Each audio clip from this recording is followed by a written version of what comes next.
పెళ్లికి ముందు మగవారు ఖచ్చితంగా చేసుకోవాల్సిన 4 టెస్ట్ గురించి ఈ వీడియోలో చెప్పుకుందాం. దాంట్లో ఫస్ట్ అండ్ ఫార్మోస్ట్ టెస్ట్ ఏంటి? సెమెన్ అనాలిసిస్ అంటాం. అంటే స్పర్మ్ కౌంట్ అవన్నీ బాగున్నాయా లేదా అని. అవి కాకుండా నెక్స్ట్ చేసుకోవాల్సిన అదర్ టెస్ట్ ఏంటి అంటే HIV, hepatitis B and hepatitis C అంటాం. అసలు ఇవన్నీ ఎందుకు, మాకెందుకు చేసుకోవాలి అని ఎక్కువ మందికి డౌట్ రావచ్చు. ఫస్ట్ మనం ఏమనుకున్నాం? సెమెన్ అనాలిసిస్ అనుకున్నాం. ఇప్పుడు మనకు ఒక 20-25 ఇయర్స్ ముందుకి ఇప్పటికి కంపేర్ చేసుకుంటే IVF సెంటర్లు అనేవి ప్రతి వీధికి 4 నుంచి 10 దగ్గర ఉంటున్నాయి. ఇవన్నీ 20 ఇయర్స్ ముందు లేవు, బట్ ఇప్పుడు మాత్రమే ఎందుకు పెరుగుతున్నాయి? మనకు మారుతున్న ఎన్విరాన్మెంటల్ ఫ్యాక్టర్స్ కావచ్చు, మనం పీలుస్తున్న గాలి, తాగే నీళ్లు అన్నీ మారాయి.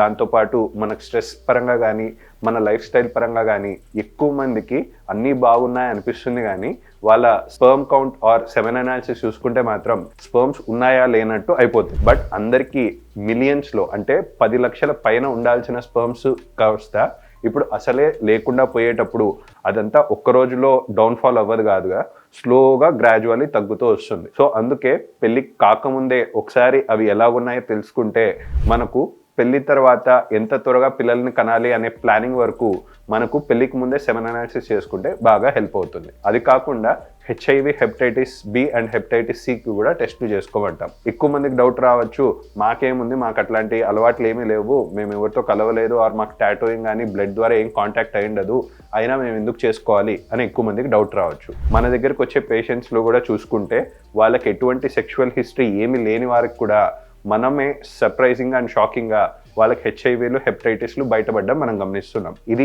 వాళ్ళు ఏదో తప్పు చేశారు ఆర్ వాళ్ళకి కాంటాక్ట్ తెలియకుండా అయ్యే ఛాన్సెస్ ఉంటాయి. ఫర్ ఎగ్జాంపుల్, ఏదైనా కటింగ్ షాప్కి వెళ్ళాం, మన ముందు ఎవరైతే కటింగ్ చేసుకున్నాడో వాడికి పొరపాటున HIVనో హెపటైటిస్ Bనో ఉండి వాళ్ళకి ఎక్కడన్నా కట్ అయ్యింది, ఆ కటింగ్ షాప్లో అతను ఒకవేళ ఆ బ్లేడ్ అవన్నీ సరిగ్గా క్లీన్ చేయక అదే బ్లేడ్తో మనకేమైనా చేసినప్పుడు ఇలాంటి అనుకోని సిచ్యువేషన్స్లో జరగవచ్చు. ఆర్ లైక్ ఎవరైనా పబ్లిక్ వాష్రూమ్స్కి వెళ్ళారు, మన ముందు ఎవరైతే వాష్రూమ్ యూస్ చేశారో వాళ్ళకి హెపటైటిస్ B అనే ఇన్ఫెక్షన్ ఉండొచ్చు.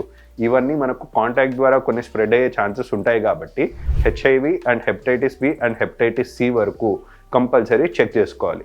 HIV అనేది మాత్రం మెయిన్లీ బ్లడ్ అండ్ సెక్రీషన్స్ ద్వారా స్ప్రెడ్ అవుతుంది, కానీ ఈ hepatitis B and hepatitis C వరకు ఇంకా ఈజీగా HIV కంటే ఈజీగా స్ప్రెడ్ అయ్యే ఛాన్సెస్ ఉంటాయి. అందుకే ఇవన్నీ కూడా మనకు ఉన్నాయా లేదా అని పెళ్ళికి ముందు మస్ట్ అండ్ షుడ్గా చేయించుకుంటే చాలా బెటర్గా ఉంటుంది.